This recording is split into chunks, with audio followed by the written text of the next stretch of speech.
D'un côté, un migrant syrien, de l'autre, un policier hongrois.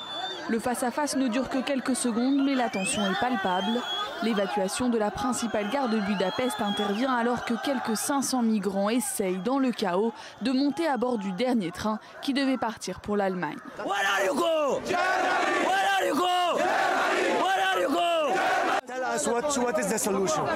Dites-nous quelle est la solution. Dites-nous quelle est la solution. N'importe qui pourrait se retrouver dans notre situation. N'importe qui pourrait être à notre place. S'il vous plaît, trouvez-nous une solution. Je n'ai plus la force de parler. La veille, les autorités hongroises avaient fini par autoriser les candidats à l'exil à quitter la gare. Conséquence, l'Allemagne a accueilli 2200 demandeurs d'asile entre lundi matin et mardi matin en Bavière. La semaine dernière, Berlin a assoupli les conditions d'octroi du statut de réfugié aux Syriens fuyant leur pays. Nous essayons de fournir un accueil humanitaire et humain aux réfugiés. La police et les pompiers s'assurent de la distribution d'eau et de nourriture. Nous essayons aussi d'organiser des moyens de transport pour eux et cela fonctionne. Plusieurs responsables occidentaux ont récemment critiqué les pays de l'Est, membres de l'Union européenne, pour leur peu d'empressement à participer à l'accueil de migrants.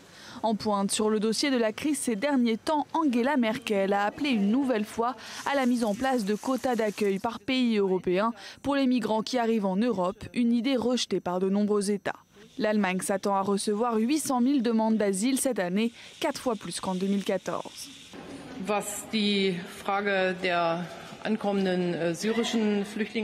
En ce qui concerne l'arrivée de réfugiés syriens, honnêtement, je ne vois pas en quoi l'Allemagne serait responsable. Il a été dit que ceux d'entre eux qui arriveraient en Allemagne auraient plus de chances de recevoir l'asile ou le statut de réfugié de guerre civile. Étant donné la situation en Syrie, ça ne devrait pas être une surprise et il devrait en être de même dans les autres pays de l'Union européenne. Il est évident que nous respectons les lois en vigueur, en dépit du fait que nous voyons tous les jours que les lois en vigueur ne sont pas respectées. Le continent européen connaît son plus grand mouvement migratoire depuis la Deuxième Guerre mondiale, avec l'afflux de populations fuyant la guerre, les persécutions et la pauvreté au Moyen-Orient et en Afrique. Mais les 28 membres de l'Union européenne restent divisés face à l'escalade de la crise. La prochaine réunion d'urgence aura lieu le 14 septembre.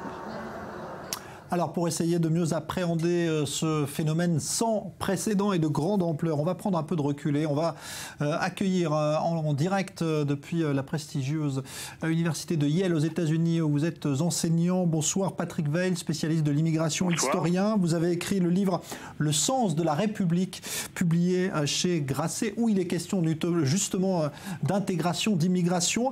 Est-ce que pour vous on est là face à un phénomène historique qui peut bouleverser, on va dire, durablement la démographie de l'Europe? Je ne dirais pas ça, mais on est devant un phénomène historique qui nous ramène à l'avant-Seconde Guerre mondiale. C'est à peu près de la même ampleur, si vous voulez. Vous aviez les réfugiés qui fuyaient juifs qui fuyaient le nazisme, vous aviez les réfugiés espagnols. Il y avait à l'intérieur de l'Europe des masses de personnes, des réfugiés politiques. Vous voyez, Mme Merkel a employé le mot de réfugiés politiques et vous, votre chaîne a employé le mot de migrants. Et je pense que le mot adapté, c'est réfugiés politiques, parce que la solution, ce sont des gens qui n'ont pas cherché à s'en aller de leur pays pour gagner mieux leur vie, ce que peuvent être un migrant économique. Ce sont des gens qui ont fui parce qu'ils risquaient la mort s'ils restaient chez eux. Ils étaient dans une situation de guerre civile, de guerre meurtrière, et ils ont fui pour vivre. Et donc, la solution, elle est aussi politique. Et c'est pour ça que depuis le mois d'avril, je dis qu'il faut réunir une conférence internationale au niveau du Conseil de sécurité des Nations Unies. Il n'y a pas que l'Europe qui est concernée par ce qui se passe. Il y a d'abord les pays qui ont contribué au désordre dans la région, notamment les États-Unis avec leur intervention en Irak et les alliés des États-Unis, l'Arabie Saoudite, l'Australie. Et puis il y a la Turquie. Vous savez que la Turquie vient de supprimer le droit de travail des 2 millions de réfugiés qu'ils ont, ce qui contribue à les faire venir vers l'Europe. Il y a la Russie qui est impliquée en Syrie. Donc vous voyez le règlement de ce qu'il se passe, la possibilité pour ces gens de rentrer chez eux, ne dépend pas seulement de l'Europe. Aujourd'hui, l'Europe réfléchit à la meilleure façon d'intégrer, d'accueillir ce que vous appelez donc des réfugiés et non plus des migrants, en distinguant quand même parfois entre ceux qui ont un caractère de réfugiés politiques vraiment. Est-ce qu'à votre avis, l'Europe a la possibilité aujourd'hui, la capacité d'absorber économiquement ce flot de réfugiés ? Écoutez, c'est là où on voit que les quotas, ça ne marche pas parce que l'Allemagne est dans une situation économique bien meilleure, nous le savons, nous bien les Français, que la France, et elle est dans une situation démographique très différente, c'est-à-dire qu'aujourd'hui, il y a plus de personnes, ils ont plus de jeunes, enfin beaucoup moins que la France, ils ont donc moins de gens qui rentrent sur le marché du travail que des personnes qui en sortent. Donc ils ont besoin de main-d'œuvre étrangère, si vous voulez. Donc ils ne sont pas dans la même situation que la France. C'est pour ça qu'on ne peut pas appliquer des règles automatiques à chaque pays européen, parce que nous ne sommes pas dans la même situation.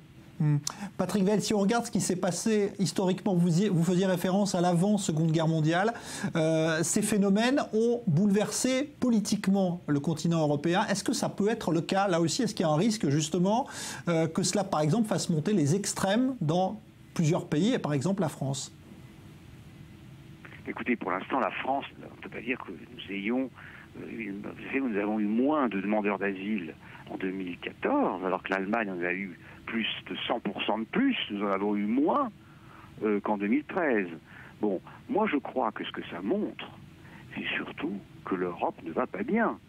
C'est-à-dire que l'Europe a eu une crise majeure dans la gestion de la Grèce, et 8 jours après, 15 jours après, nous avons un autre problème que nous devons résoudre ensemble et nous n'y arrivons pas.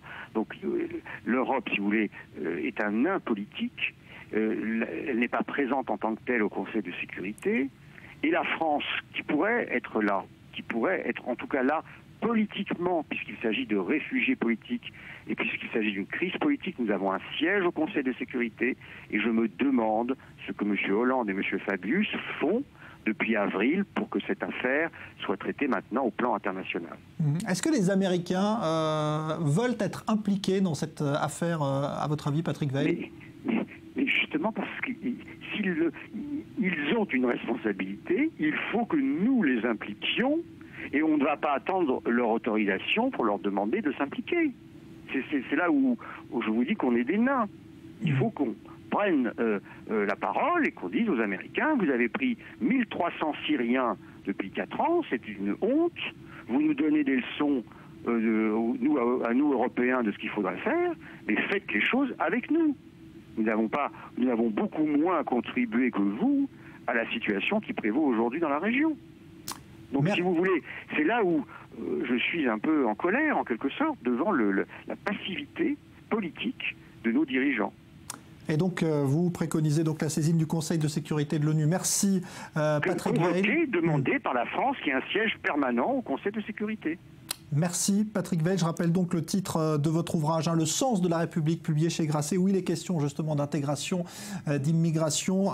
Vous étiez en direct de l'université de Yale aux États-Unis, où vous êtes enseignant. Voilà donc pour ce dossier des migrants, donc une affaire qui pourrait très vite déborder largement le cadre européen.